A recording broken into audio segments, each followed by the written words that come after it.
ॐ अज्ञानतिमिरान्धस्य ज्ञानाञ्जनशलाकया चक्षुरुन्मिलितं येन तस्मै श्रीगुरवे नमः।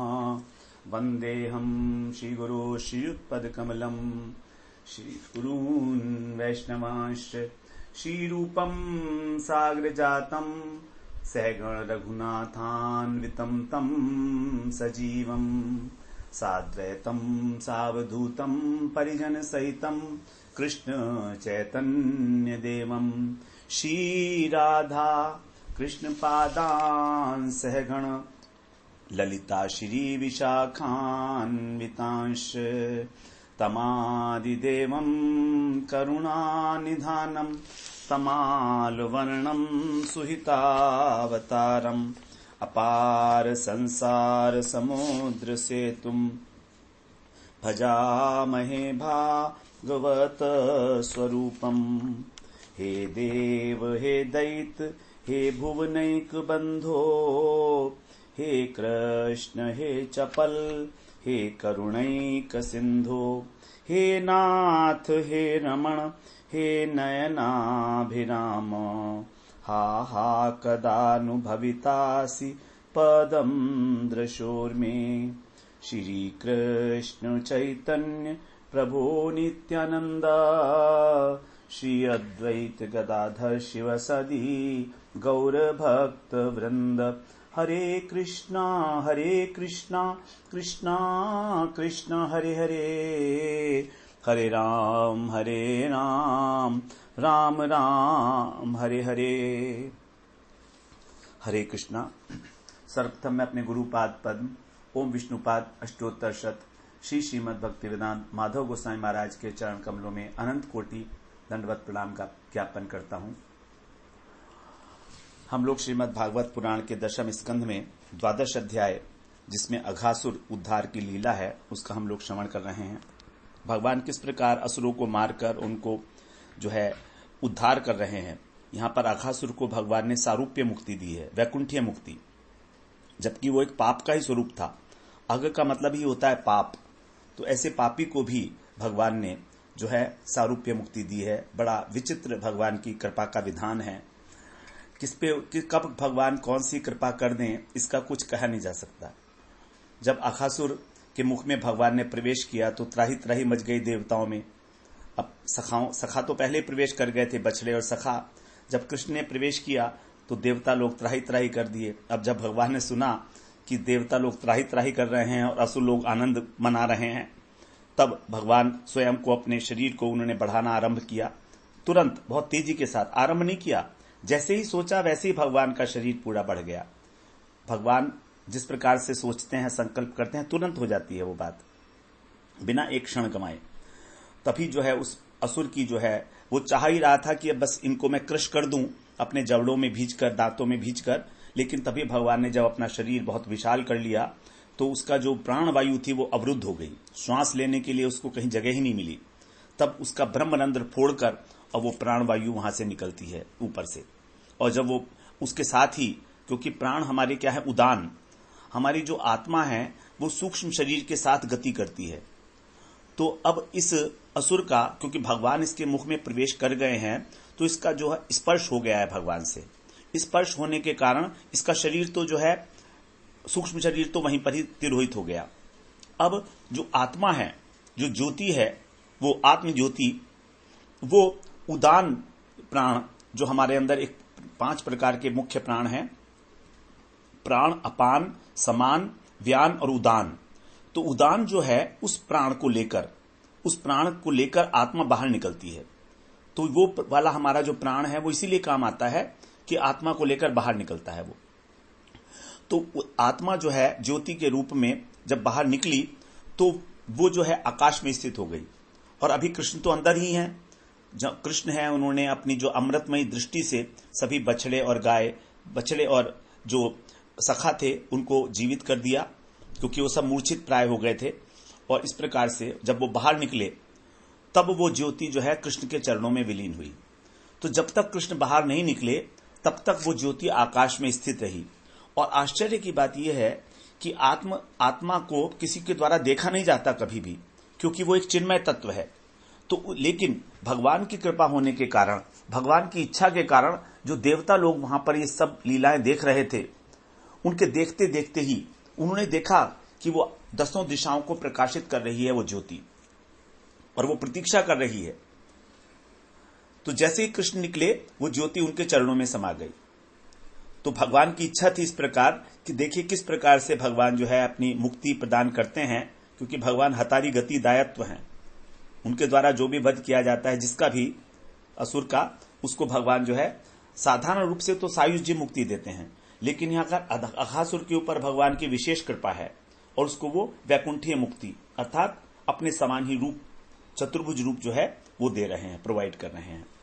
तो इस बात को सिद्ध करने के लिए कि साधारण लोगों को भी विश्वास हो जाए कि भगवान किस प्रकार से जो है मुक्ति देते हैं, वैकुंठीय मुक्ति, ये सारी लीला की गई लीला शक्ति के द्वारा। तो दैत्यों ने साक्षात देखा, और उधर ब्रह्मा जी जब देवता लोग सुपन वृष्टि कर रहे थे, गायक गा रहे थे, अप्सराएं नृत्य कर रही थी, तो ब्रह्मा जी के पास भी जो है सब ध्वनि पहुंची वहां पर ब्रह्मलोक में कि सृष्टि में इतना बड़ा महोत्सव बनाया जा रहा है, कुछ खास घटना घटी है। ब्रह्मा जी को भी उत्सुकता होती है कि भाई देखें तो हमारे ब्रह्मलोक के बाहर क्या क्या घटनाएं हो रही हैं। तो जब देखा तो पता लगा स्वर्ग लोक में कुछ हो रहा है, स्वर्ग में गए तो पता लगा नहीं स्वर्ग में नहीं है, मर्त्य लोक में कुछ हो रहा है। यहां आए तो पता लगा वृंदावन में कुछ हो रहा है। अब वृंदावन में जब आए तो देखिए कृष्ण की महिमा। अब पाप को मुक्ति करना, मुक्ति देना तो संविधान में नहीं है, लेकिन यहां तो कृष्ण साक्षात पाप को मुक्ति कर रहे हैं। बड़ा आश्चर्य हुआ उन्हें। इस प्रकार से यहां पर हम लोगों ने श्रवण किया 35वें श्लोक तक। अब 36वें श्लोक में कह रहे हैं, राजन्नाजगरम चर्म शुष्कम वृंदावनेद्भुतम ब्रजौकसाम बहुतिथम बभुवा क्रीड गहवरम। हे राजन, अद्भुत आजगरम शुष्कम, वो जो अजगर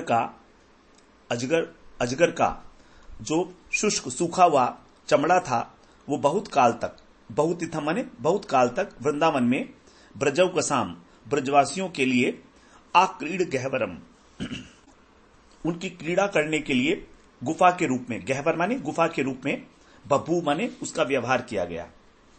तो क्योंकि उसका अघासुर का जो शरीर था वो तो था गुफा की तरीके से ही, बड़ी भयंकर गुफा थी। एक योजन लंबी बताई गई है गुफा वो, अर्थात 12 किलोमीटर लंबी गुफा थी वो। तो इस प्रकार से उसका जो शरीर था वो भी जो है सबके द्वारा, गोप बालकों के द्वारा उसका प्रयोग किया गया क्रीड़ा के लिए। अद्भुत उसकी चमड़ी थी और सूख गई थी वो। जब बहुत समय तक सूखी रही तो उसको कंदरा के समान उसको जो है प्रयोग में लाया गया। तो कृष्ण के चरणों का स्पर्श पाने के लिए ब्रह्मा इत्यादि भी जो है तरसते हैं। आज उनके भाग्य में संभव नहीं हो पाता, लेकिन यहां पर अघासुर ने अपनी जीवित अवस्था में भी जो भगवान के चरणारविंद हैं उनके स्पर्श की अभिलाषा नहीं की, तो भी कृष्ण ने बिना किसी प्रार्थना के ही उसके शरीर को अपना चरण स्पर्श जो है उसका सौभाग्य प्रदान किया। और कहते हैं कि यहां कृष्ण ने इस प्रकार अपनी इस लीला में जिस प्रकार की कृपा दान की है वो कहीं और नहीं देखी गई। अद्भुत कृपा है कृष्ण की, कोई कारण नहीं है। बस इतना कारण जरूर समझ सकते हैं कि वो पूतना का भाई है। अब पूतना जो है उसको भगवान ने धात्र्योचित गति दी है, तो भगवान जो है अपने जिसको वैकुंठ में ले जाएंगे उसके बंधु बांधवों को भी छोड़ने वाले थोड़ी ही हैं। सबको ही लेके जाएंगे वहां पर, सबको अपनी सेवा में लगाएंगे कहीं ना कहीं। तो इस प्रकार से अब 37वें श्लोक में कह रहे हैं, एतत् कौमारजं कर्म हरेरात्मा हि मोक्षणं मर्त्यो पौंडके बाला दृष्टवोचुर विस्मिता व्रजे।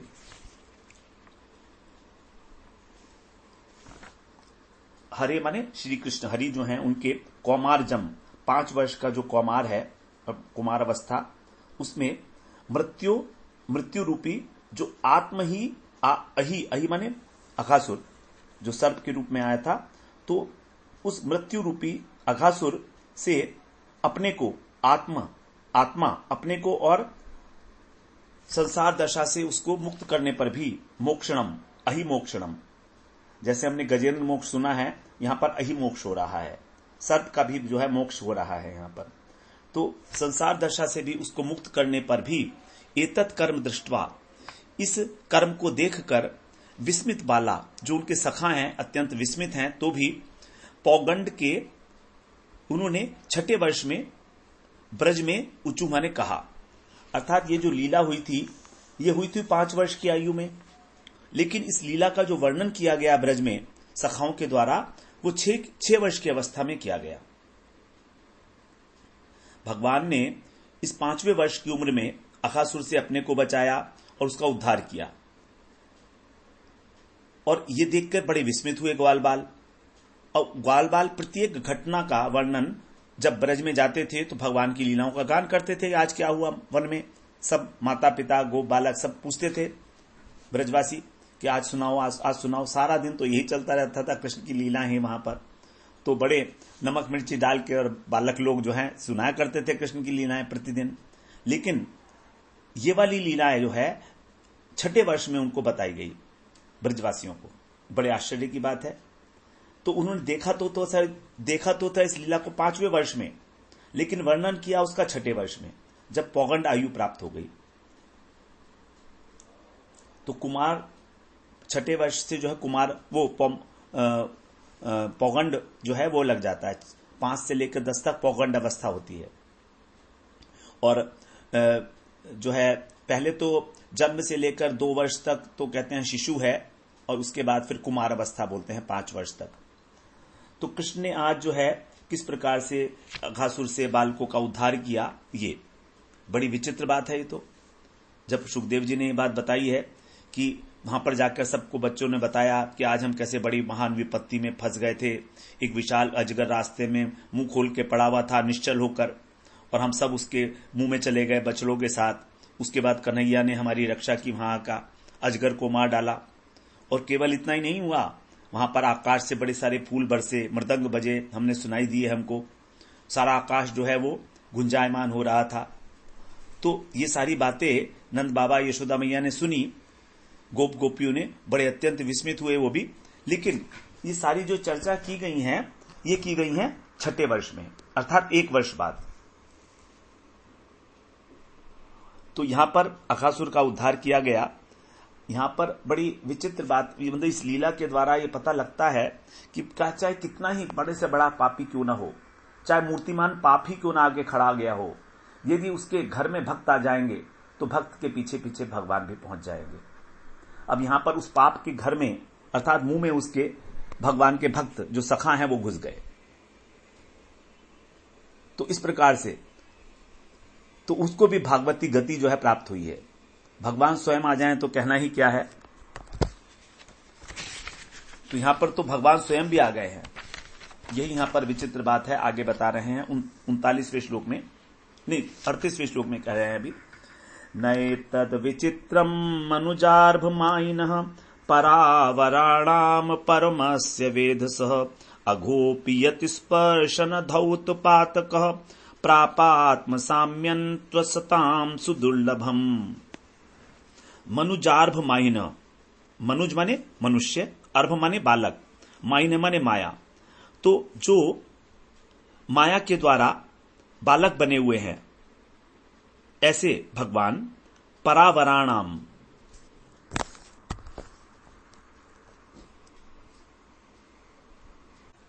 परावराणाम मतलब पर और अपर, ऊंचा नीच अथवा कार्य कारण, क्योंकि कार्य और कारण भी बोलते हैं परावर को। तो जो कार्य कारण के क्या हैं, परम विधाता हैं। परमस्य वेधस्य, वेधस्य माने विधाता।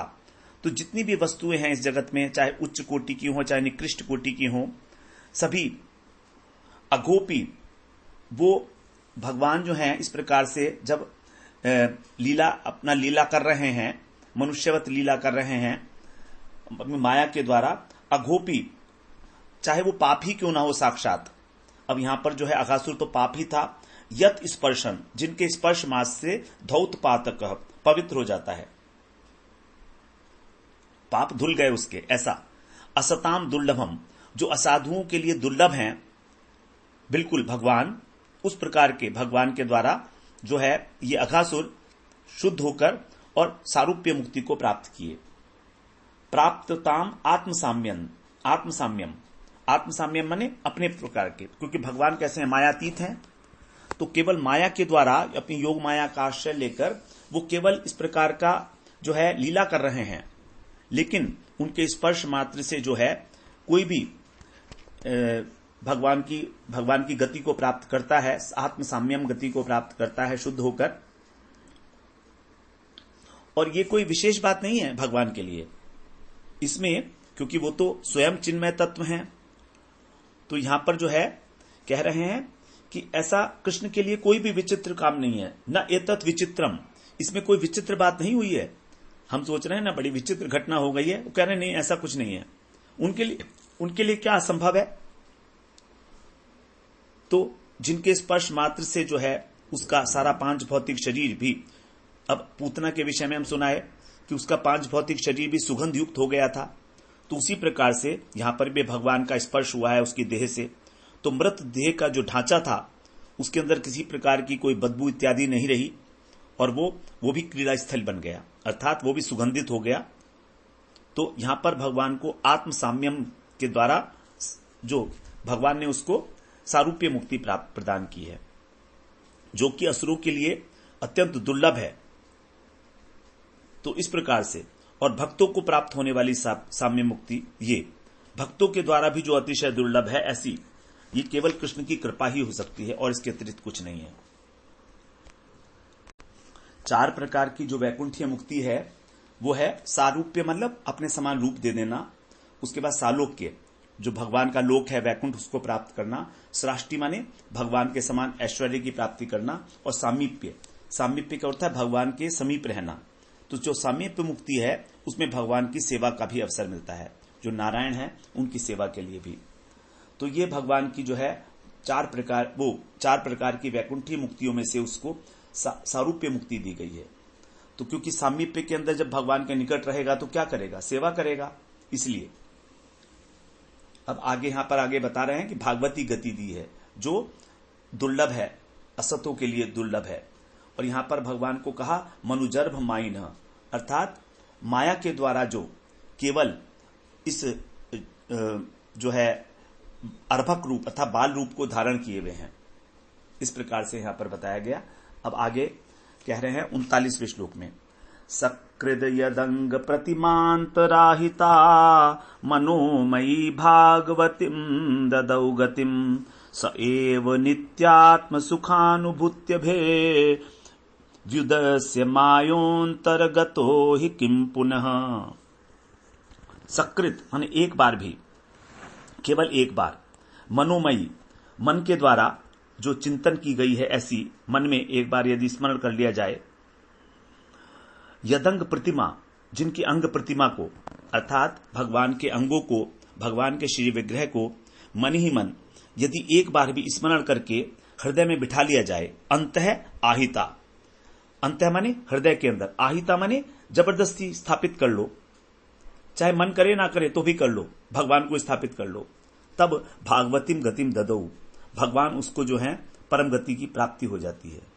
कितनी बड़ी बात है ये, बड़ा सिद्धांतिक श्लोक है, समझना चाहिए हमको कि हमको अपने हृदय के अंदर भगवान को धारण करना है, चाहे कैसे भी हो, भगवान का स्मरण करना है, भगवान के विग्रह को कैसे भी हो, कोई सा भी विग्रह हो उसको बिठा लीजिए भगवान अपने हृदय के अंदर। तो इसलिए कह रहे हैं हे अंग अर्थात हे प्रिय परीक्षित, संबोधन कर रहे हैं कि नित्यात्म सुखानुभूत्य भी, जो नित्य ही, जो जिससे समस्त जीवों को सुख की अनुभूति होती है, भगवान जो सुखानुभूति स्वरूप हैं, और व्युदस्य माया, और माया जो है दूर चली जाती है, स एव ऐसे वो स्वयं अवतारी श्री कृष्ण अंतर्गत है, जिसके अंदर में प्रवेश हो गए, किम पुनः फिर उसकी क्या मुक्ति नहीं होगी।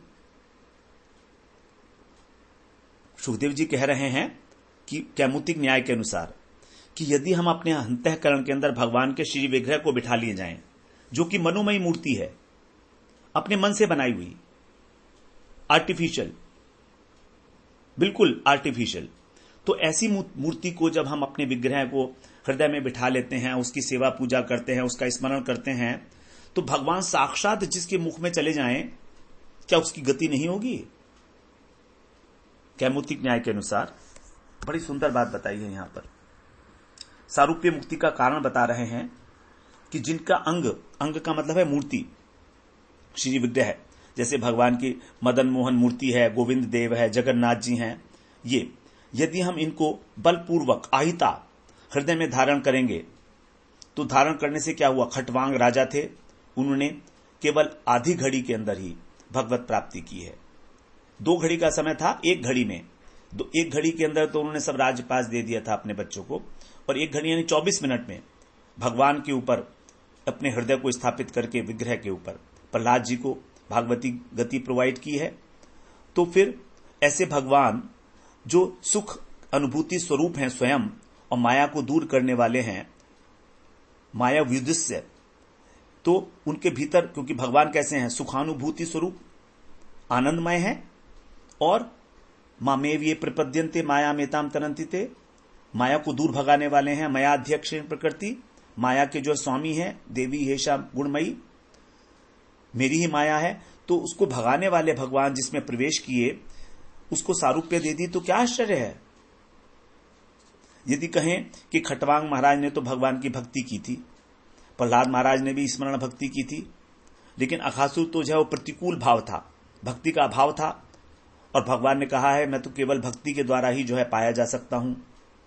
तो इसके लिए कह रहे हैं हाँ ये बात ठीक है, लेकिन ये नियम जो है किसी दूसरी समय के लिए है। मगर जब भगवान प्रकट लीला में स्वयं आते हैं, तब उनकी कृपा शक्ति जो है किसी भी प्रकार, किसी भी जीव के ऊपर वो अपना अनुग्रह प्रकाशित कर सकती है। जब भगवान स्वयं भगवान होते हैं अवतार काल में, तो उस समय कृपा शक्ति बिल्कुल तैयार रहती है कृपा करने के लिए भगवान की। तो किसी भी संबंध से भगवान से जुड़ जाए, जैसे आगे कहेंगे कामम क्रोधम, काम से जुड़ो, क्रोध से भय स्नेह, उसके द्वारा यदि हम भगवान से जुड़ते हैं तो हमारी तन्मयता हो जाती है, और तन्मयता प्राप्त होने पर हमको भगवान जो है प्रेम प्रदान करते हैं। तो उसी प्रकार से जो योगेश्वर हैं भगवान श्री कृष्ण, उनके विषय में इस प्रकार का विस्मय नहीं करना चाहिए, तर्क वितर्क नहीं करना चाहिए। अरे वे तो जो है स्थावर योनि को भी मुक्ति दे देते हैं, वृक्षों को भी मुक्ति देते हैं। अभी यमलार्जन की कथा सुनी ना हमने, वे तो अवतारी हैं, ये तो उनका साधारण लक्षण है, वरना विशेषता क्या हुई कृष्ण में और औरों में? यही तो भगवान की विशेषता है। अब जो अघासुर है उसकी देह को भी देखिए किस प्रकार भगवान ने जो है वो चिन्मय बना दिया, बच्चे वहां पर खेल रहे हैं। तो अब ये देखिए कृष्ण सोचते हैं कि अघासुर की देह जो है मेरी ही, मैं ही वहां पर खेलूंगा, बच्चों के साथ खेलते हैं ना कृष्ण, तो मेरे लिए सुखदायी है। तो इसीलिए उसके प्रतिकूल भाव को उन्होंने ग्रहण ही नहीं किया और अपने ही लोक में प्रदान, अपने ही लोक में मुक्ति दी। अब किसी भी असुर का शरीर भगवान के लिए काम नहीं होता है। शरीर जो है पंच भौतिक है, कभी कोई उपयोगिता नहीं दिखाई दी गई है। पूतना के शरीर को जला दिया गया था, लेकिन यहां पर अघासुर का शरीर तो देखिए वो मरने के बाद भी भगवान की सेवा कर रहा है, क्रीड़ा स्थली देकर, उनको गुफा रूपी क्रीड़ा स्थली देकर। भगवान ने यहां पर उसको अपना वृंदावन धाम नहीं प्रोवाइड किया है, इस बात को सोच लें। ये माधुर्य वहां पर जो है प्रेम प्रदान नहीं किया है उसको, क्योंकि भक्ति का अभाव है, वहां पर उसको प्रेम नहीं है भगवान से किसी भी प्रकार, लेकिन उसके अंदर वैकुंठीय मुक्ति प्राप्त करने की योग्यता प्राप्त हो गई है। भगवान के नारायण के जो 5 गुण हैं, नारायण के जो 5 गुण हैं वो हैं विशेष गुण, देवताओं से जो उन्हें पृथक करते हैं, वो है अवतारावली बीजत्व, आत्माराम गणाकर्षी, अखिल कोटि ब्रह्मांड विग्रह, हतारी गतिदायक। इस प्रकार भगवान के जो गुण हैं, ये भगवान को कुछ भी कर सकते हैं भगवान। और इस समय तो कृष्ण स्वयं आए हैं, ये तो नारायण के बताए, और कृष्ण तो जो है वो स्वयं जब अवतरित हुए हैं तो उनमें तो परिपूर्ण मात्रा में कृपा शक्ति भी है, ऐश्वर्य भी है, माधुर्य भी है, तो जो चाहे वो कर सकते हैं। पूतना के लिए सर्वथा अयोग्य थी वो, उसकी तो इच्छा भी भगवान को मारने की थी, लेकिन तो भी उसको गति दी है। तो पूतना को कुछ कहते हैं सालोक्य दी है, कुछ कहती है सारूप्य दी है। इस प्रकार से अब आगे कह रहे हैं 40वें श्लोक में, सूत उवाच इत्थं द्विजा यादव देवदत्तः श्रुत्वा स्वरातुश्चरितं विचित्रं पप्रच्छ भूयोऽपि तदेव पुण्यं वयास किं यन्न गृहीत चेताः। अब सूत जी कह रहे हैं शौनक ऋषियों से कि हे द्विजा अर्थात हे मुनियों, यादव देवदत्त जो यादवों के देवता हैं वो श्री कृष्ण ने, यादव के जो देवता हैं उनके द्वारा जो प्रदान किए गए, ऐसे कौन? परीक्षित महाराज। तो यादवों के देवता कौन है? कृष्ण। उन्होंने जिस प्रकार से परीक्षित को प्रदान किया, ऐसे परीक्षित स्वरातु अपने रक्षाकारी जो कृष्ण हैं उनकी बाल लीलाओं को श्रुत्वा माने सुनकर, और यन ग्रहित चेता उनका जो चित्त था वो चुरा लिया गया, बिल्कुल एकाग्र हो गए। अभूय माने फिर से उन्होंने वयासी के माने सुखदेव जी से तत्एव पुण्यम पप्रच्छ उनके पुण्य चरित्र के विषय में पूछा। तो यहां पर कृष्ण के लिए कहा गया कि उन्होंने परीक्षित को प्राण दान दिया था, दत्तम इसलिए। और अब जो है परीक्षित जी अपने रक्षक कृष्ण की जो विचित्र बाल लीलाएं सुनकर अत्यंत विस्मित हुए और उनके पुण्य चरित्र के विषय में जो है आगे प्रश्न कर रहे हैं। और अब यहां पर बताया कि भगवान की लीलाएं सुनते सुनते उनका चित्त बिल्कुल वशीभूत हो गया, उसमें खो गया हो मानो सब प्रकार से, क्योंकि अयाचित कृपा हो रही है ना यहां पर भगवान की, अहेतुक कृपा। कोई मांग नहीं रहा है, कोई चाह नहीं रहा है मुक्ति, तो भी उसे दे रहे हैं भगवान। तो कृपा समुद्र में उनका हृदय मानो डूब गया, अपने देह की सुध नहीं रही उनको। इसलिए जो है यहां पर कह रहे हैं कि परीक्षित जी का जो संबंध है केवल कथा सुनने से ही मतलब नहीं है उनको, बल्कि कृष्ण का यहां पर कृष्ण से परीक्षित जी का बहुत पुराना संबंध है। अश्वत्थामा के ब्रह्मास्त्र से उन्होंने रक्षा की थी, तो वो अपने को जो है कृष्ण को अपना रक्षाकर्ता समझते हैं। वो जानते हैं कि कृष्ण जो है उनकी जो दादी हैं पितामही सुभद्रा, उनके भाई भी हैं। तो इस प्रकार उनका हृदय जो है आनंद से नृत्य करता है और वो अधिक से अधिक रूप में इस मधुर लीलाओं का आस्वादन करना चाहते हैं। हमेशा उनका चित्त जो है लुब्ध है कथा सुनने के लिए भगवान से। अब अघासुर की कथा सुनी तो उनको बड़ा आनंद हुआ कि फिर अब आगे पूछ रहे हैं, प्रश्न पूछ रहे हैं। श्री राजोवाच ब्रह्मन् कालान्तरकृतं तत्कालीनं कथं भवेत् यत् कौमारै हरिकृतं जगुपौण्डकेर्भका। राजा परीक्षित पूछते हैं, हे ब्रह्मन, हे सुखदेव जी, कालांतर कृतम, कालांतर में किया हुआ कर्म, कथम माने किस प्रकार से, तत्कालीनम भवेत दूसरे समय में कैसे होगा। जो काम हमने आज किया तो उसकी कथा आज ही सुनाई जाएगी। अब आपने कहा कि ये लीला तो हुई थी 5वें वर्ष में और सुनाई गई 6ठे वर्ष में जब पौगंड अवस्था आ गई। तो कौमारे माने 5वें वर्ष में, यत हरिकृतम भगवान ने जो कर्म किया उसका, अर्भका माने बच्चों ने पौगंड के अर्थात 6ठे वर्ष में जगू कैसे गान किया, किस प्रकार से संभव है। 1 वर्ष तक क्या हुआ फिर, तो ये जो पूर्व लीला है किस प्रकार से तत्कालीन हो जाएगी। पास्ट को हम वर्तमान में कैसे ले आएंगे, 1 साल पुरानी बात वर्तमान में कैसे घटित होगी। तो बालकों ने तो पौगंड अवस्था में इस लीला का जो वर्णन किया ऐसे किया जैसे आज ही घटी हो, तो ये कैसे संभव हो गया। 1 वर्ष तक क्या हुआ ये समझ में नहीं आ रहा है। और बड़ा उत्साह से जो है इस प्रश्न को पूछा कि कोई ना कोई भगवान की अवश्य इसके अंदर भी विशेष लीला रही होगी, क्योंकि 1 वर्ष बाद, वरना क्यों कहते 1 वर्ष पहले अजगर को मारा, तो हो सकता है कि चलो वो बालक भूल गए हो बताना, लेकिन 1 वर्ष बाद बालक ये कह रहे हैं कि आज ही सर्प को मारा। ये नहीं कह रहे हैं कि 1 वर्ष पहले मारा था, ये कह रहे हैं कि आज ही मारा। तो इसमें अवश्य कोई जो है रहस्य छिपा हुआ है, और आप तो सब जानते हैं, इसलिए इस रहस्य को हमें सुनाइए। निश्चित ही इसके अंदर कोई बड़ी मधुर कोई लीला है भगवान की। कि गोप बालक भी जो हैं इस प्रकार से 1 वर्ष तक मोहित हुए। तो इस प्रकार से पूछ रहे हैं। अब 42वें श्लोक में कह रहे हैं, तद्ब्रूहि मे महायोगिन परम कौतूहलम गुरो नूनम एतद् हरेरेव माया भवती नान्यथा। हे महायोगिन, आप तो योगीश्वर हैं, आप गुरु भी हैं, तो योगीश्वर हैं तो आप अंतर्यामी सब जानते हैं। तत्ब्रूहि, इसलिए आप से मैं वर्णन करें उसका।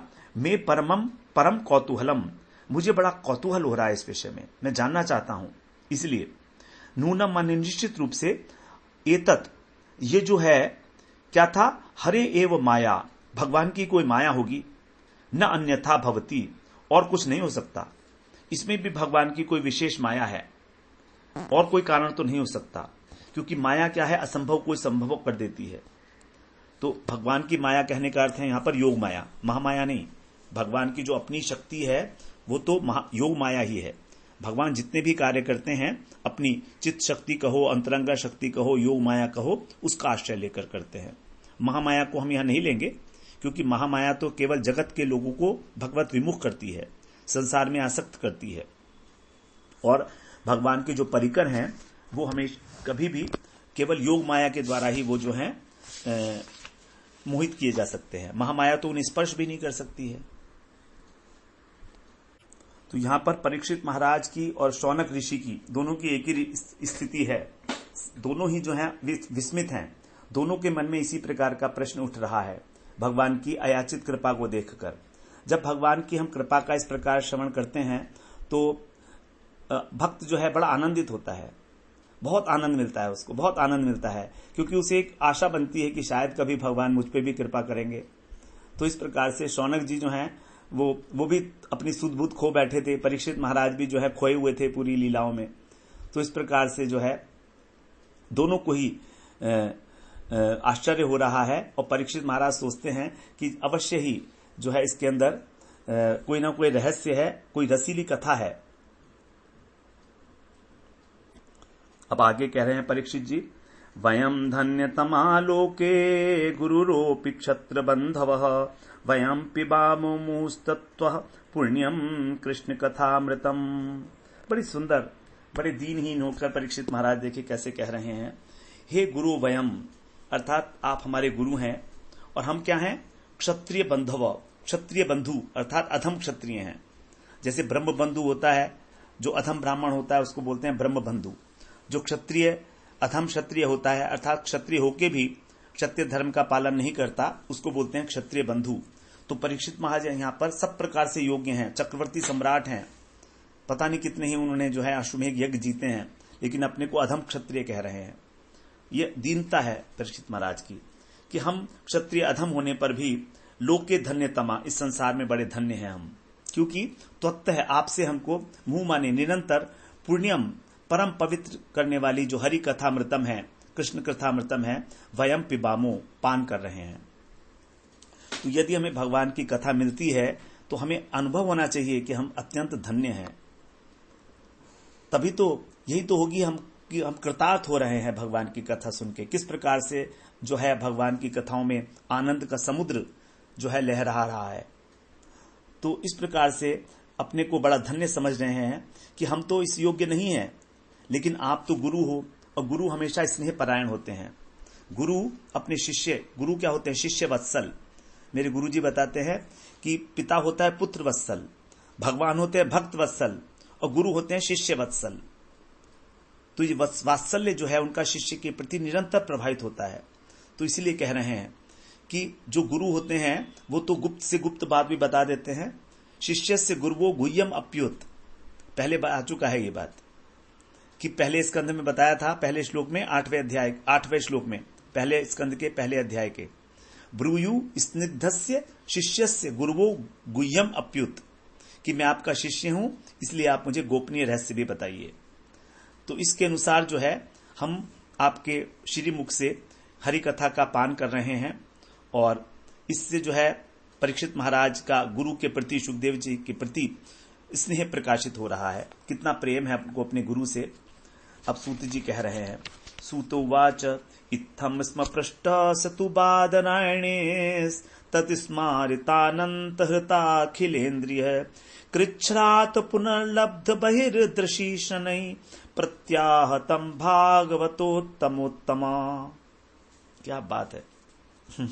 इतनी सुंदर सुंदर बात है। भागवतोत्तमोत्तमा, 2 बार उत्तम उत्तम कहा है। भागवत उत्तम अर्थात जो उत्तम भागवतों में भी जो अत्यंत उत्तम है, ऐसे शौनक जी को कह रहे हैं कि आप अत्यंत उत्तम हो। सूत जी ब्राह्मण, सूत जी जो हैं सूत हैं और वो शौनक जी जो हैं ब्राह्मण हैं। तो सूत जी कह रहे हैं कि हे भागवतों में भी भागवत उत्तम। इत्थम माने इस प्रकार, जब पृष्ठम जब पूछा गया, 100 माने वे जो बादरायणी है श्री सुखदेव जी, उनके तत्स्मारिता उनको स्मरण होने लगा। क्या स्मरण होने लगा? अनंत हृताखिलेन्द्रिय, जो हृदय के अंदर विराजमान है सभी के ऐसे भगवान, और स्मरण होने से उनकी जो सारी इंद्रियां थी वो लुप्त हो गई। उनका सारा का सारा जो व्यापार था वो बंद हो गया, हरण हो गया। हृत माने अखिल इंद्रिय, हृत अखिल इंद्रिय, उनकी जो इंद्रियां हैं वो स्तब्ध हो गई भगवान का स्मरण करने से, अनंत भगवान का स्मरण करने से। स्मारिता। फिर क्या हुआ? पुनः कृच्छात, फिर बड़े मुश्किल से, बड़े कष्ट से, शनै माने धीरे धीरे, लब्ध बहिर्दृशी, उन्होंने बाह्य ज्ञान को प्राप्त किया। तम प्रति आहा, तब जो है वो परीक्षित महाराज से इस प्रकार कहने लगे। तो देखिए, जैसे ही प्रश्न किया गया परीक्षित महाराज के द्वारा, सुखदेव जी को सारा का सारा लीला उनके स्मृति पटल पर आ गई और वो अपनी लीलाओं में मुग्ध हो गए भगवान की कृपा देखकर। एक प्रश्न से ही वक्ता जो है भाव विभोर हो जाता है। वो वास्तविक प्रश्न है जो वक्ता को, जो उत्तर देने वाले को, वक्ता को जो है वो आत्म विभोर कर दे। प्रश्न इस प्रकार का, कितना सुंदर प्रश्न है। तो लीलाओं का सब स्मरण हुआ सुखदेव जी महाराज को, भगवान ने क्या क्या किया था 1 वर्ष तक। तो तुरंत उनकी जो इंद्रियां थी वो स्तब्ध हो गई, कुछ बोल नहीं पाए। तब कीर्तन किया गया और उसके बाद फिर बड़े कष्ट के साथ उनको बाह्य ज्ञान प्राप्त हुआ। बड़े कष्ट के साथ उनको वापस लाया गया, होश में लाया गया। तब उन्होंने भगवान की लीलाओं का जो है वर्णन किया है। तो जब प्रश्न किया परीक्षित महाराज ने, तो कोई उत्तर ही नहीं दिया, उन्होंने कोई उत्तर नहीं दिया। तो समझ गए कि सुखदेव जी महाराज जो हैं इस जगत में नहीं रहे, वो भाव जगत में प्रवेश कर गए हैं। लीलामय की, लीला सुधा की, जो लीलामय माधुरी की सुरसरी जो गंगा प्रवाहित हो रही है, उसके प्रबल प्रवाह में बहे जा रहे हैं और इस जगत को पार करके उस परमानंद धाम में प्रवेश कर गए हैं। तो ये समय तो अब यहां पर जो है रसास्वादन के लिए तो है, इसीलिए यहां पर अब जड़वत हो गए हैं, पाषाण की प्रतिमा की भांति। तो जब, क्योंकि भगवान की लीलाओं का कथन करते करते सुखदेव जी के जो भाव शरीर में समय समय पर सात्विक भाव उदय हो जाते थे, भाव विभोर हो जाते थे। तभी वो कहते थे हे तात, हे वत्स इत्यादि, गदगद कंठ से उनको संबोधन करते थे। और कभी कभी तो लीलाओं का जो क्रम है वो भी भंग हो जाता था कि एक के बाद एक जो घटनाएं भगवान ने की हैं वो नहीं, क्रम नहीं रहता था। कुछ एक लीला का एक अंश कहा, फिर दूसरी लीला उसमें जोड़ दी। तो इस प्रकार जो है सभी जितने भी वहां पर बैठे हैं, देवऋषि नारद हैं, वेद व्यास हैं, परीक्षित हैं और ब्रह्म ऋषि वशिष्ठ इत्यादि सारे बैठे हैं। सभी जो श्रोता लोग भगवान के नाम का कीर्तन करते हैं। तब सुखदेव जी को बाह्य ज्ञान होता है और फिर परीक्षित महाराज जी के प्रश्नों का वो उत्तर देना आरंभ करते हैं। इस प्रकार ये बड़ी सुंदर अघासुर उद्धार की लीला है, जो जिसको स्मरण पथ पे आने पर ही, जिसके स्मरण पथ पर आने पर ही इसके अंतिम भाग की ओर जो है पूर्ण होते होते ही सुखदेव महाराज जी को भी समाधि लग गई। तो अब हम लोग अगले सत्र में फिर त्रयोदश अध्याय में 13वें अध्याय में प्रवेश करेंगे। वहां पर अब सुखदेव जी जो है बताएंगे कि वो 1 साल में क्या हुआ था। इसमें वहां पर ब्रह्मा जी के ब्रह्म विमोहन लीला है अब आगे 13वें अध्याय में, और किस प्रकार उनका जो मोह है वो नष्ट हो जाता है, दोनों चीजें। तो हम लोग उसको अगले सत्र में श्रवण करते हैं। वांछा कल्पतरुभ्यश्च कृपा सिंधुभ्य एव च पतितानां पावनेभ्यो वैष्णवेभ्यो नमो नमः।